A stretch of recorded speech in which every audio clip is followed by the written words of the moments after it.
magsalita, magpakilala sa kanila.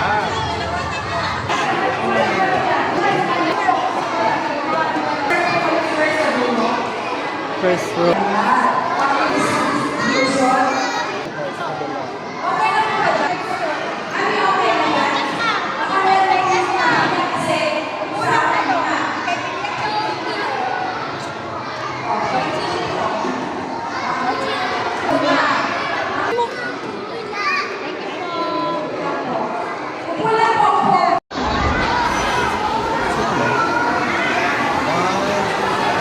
Oo.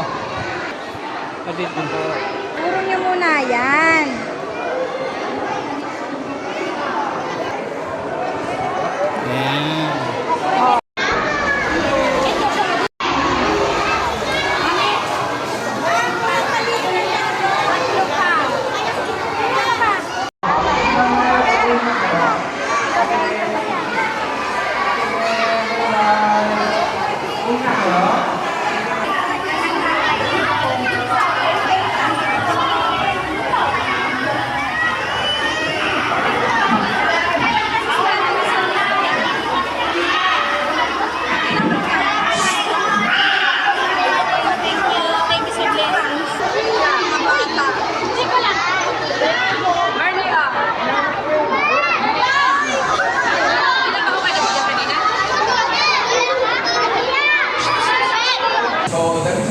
Myself very quickly. I'm Riz Cabocnason.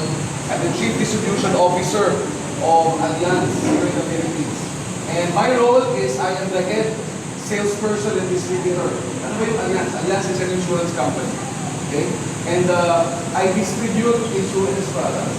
So the question is, what are we doing in this kind of outreach and charitable work? And our mission kasi in Allianz is to provide a better future, to secure the future of our customers, right? And this is really taking part, taking it a little bit further. When we talk about future, you cannot have a future if you have people who are hungry. So this is really our part and our commitment to ending hunger, helping end hunger in the Philippines. Globally, Allianz is the #1 insurer and the #1 sustainable insurer. Kanina banggit ni John, when people read our name, that's normally how you pronounce it. Si Allianz. But in reality, it is Allianz. Allianz. But it is okay because Allianz is really the German for alliance. Because of our work, we're able to build alliances with partners like SOS, like Loaves and Fish, so that we are able to really think what we're doing here is really doing the Lord's work. That's exactly what we're doing. And we're really taking part to do this because it is our one way of supporting yung tinatawag nating sustainable development goals ng United Nations. And number 2 in that list is to end hunger. To end hunger. And what better way to actually help do this by having our food truck na napakaganda ng pangalan. Pangalan ng food truck natin, si Taga. And what this food truck aims to do is we take about a bite out of hunger and replace that with pag-asa. Loaves and Fish Foundation is just a new organization. So actually this kit was inaugurated last April 7 of this year. And actually, but we started our operations on February. Just to give you a background about the idea of the Loaves and Fish Foundation, our founder, si Ambassador Joseph Yap, he is the former ambassador to Singapore, ambassador of the Philippines to Singapore. And he was inspired by this Ramon Magsaysay Award, the person of Mr. Louis Pay, of the Willing Hearts Foundation, who produces meals for the homeless people of Singapore. And when he was the ambassador there, sabi niya, why not we replicate this kind of program in the Philippines? For in the Philippines, mas marami na nangangailangan. Without partners like you, we will not be able to realize and help people who are experiencing hunger, particularly in our different communities. So, on the part of Loaves and Fish, this kitchen actually is an abandoned building. Kung mapapansin ninyo, how are we able to get the equipments and all, even the equipments are abandoned equipments. No? Just to give you an idea, if you are familiar, of course, with the Mogos in the past. No? So we just take over this building for a charitable cause. And for the past, since February, as of the moment, we are able to produce meals, help around 25 communities, all over Metro Manila, even not only Metro Manila actually. So just recently, we have a community coming all the way from the Diocese of Cabanatuan. So they are getting news from us. Sabi ni Father sa akin, anyway, may expressway naman, mabilis yung biyahe. Dati ang pinaka-farthest namin is the Diocese of Caloocan. Now, we have the Diocese of Cabanatuan getting news from us. So, yun. And we are able to, at least, in one way or another, alleviate hunger. Alleviate hunger. And at the same time, with the help of storage of sustenance, help in the preservation of the environment by reducing food waste.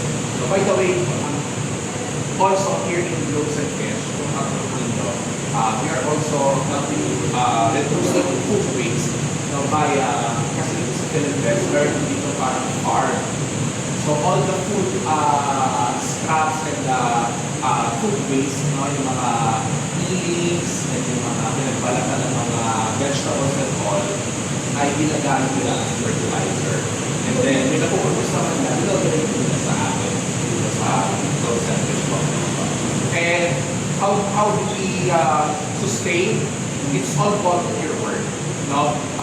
Every weekend, food preparation is being performed by volunteers of the employees around Philippines. So, mapapansin nyo sa Philippines area kasi maraming mga companies. And Philippines is a group of company also. So, may mga employees from Philippines group of companies and other companies in Philippines City that volunteers every weekend for the family. And then yung aming coach na Hello everybody, and I'm happy that we're able to do this tripartite event with Allianz, with SOS, and with Globe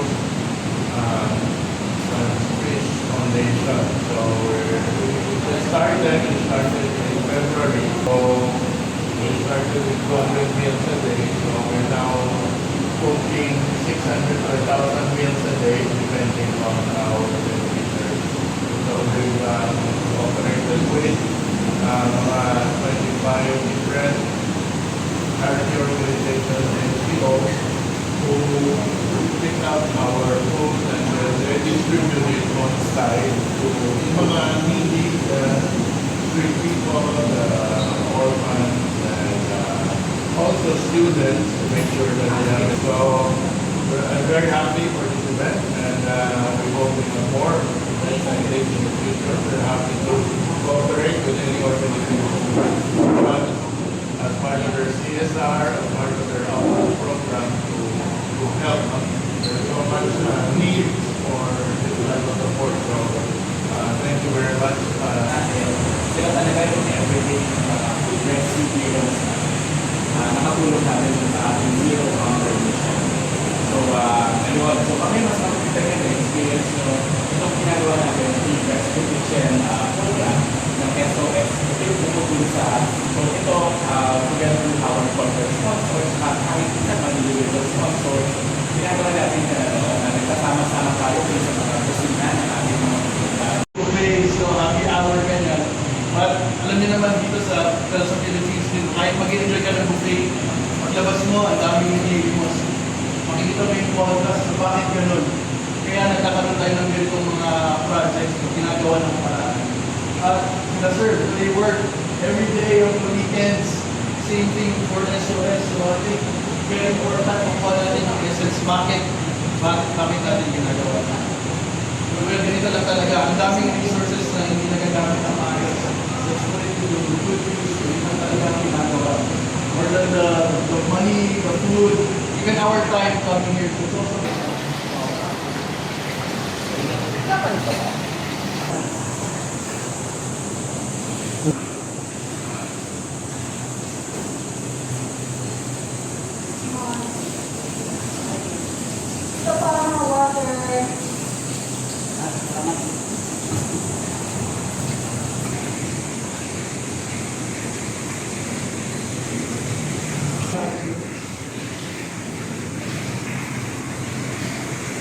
Smile. Ito po ang...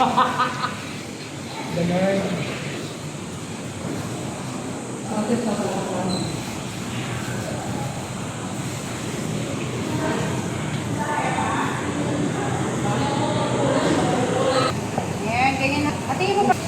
Hirap na may... Nak-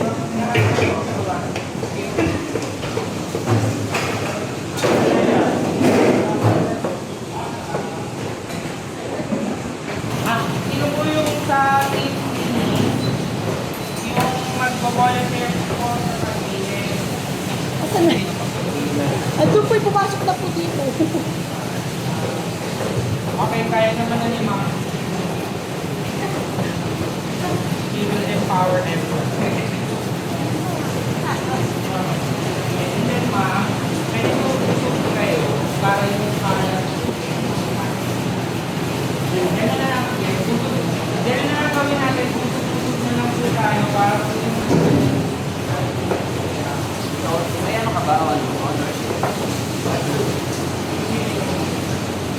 Ano lang, siguro kahit 1 minute kung nakasawa ka na lang ito. Ito yung ano yun.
Mas madali ba tanggalin pag nakakita?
lang to.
Kahit dalawa.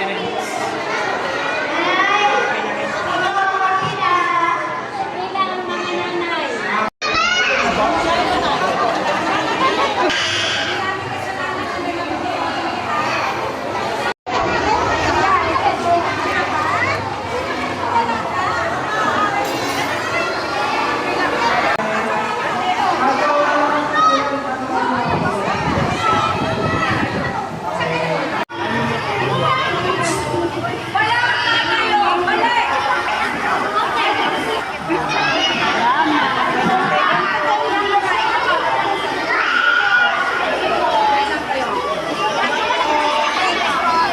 Kasama tayo?